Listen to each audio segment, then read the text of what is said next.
How to see watch history on Instagram. Hey everyone, I'm back with a new video. Today's video I'll be showing you how to see watch history on Instagram.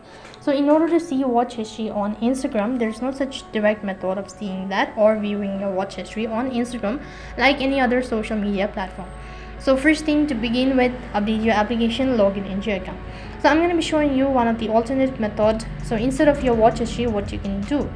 So instead of your watch history, you can actually see or view your activity. So for that, go to your profile icon in the bottom right hand side corner, tap on the bar icon located right on top. As soon as you've done that, click on your activity.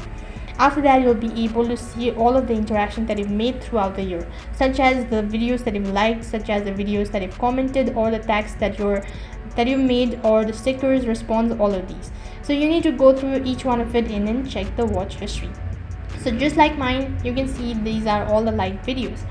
In order to see the commented videos, just go to comment section and you'll be able to see all of the commented videos.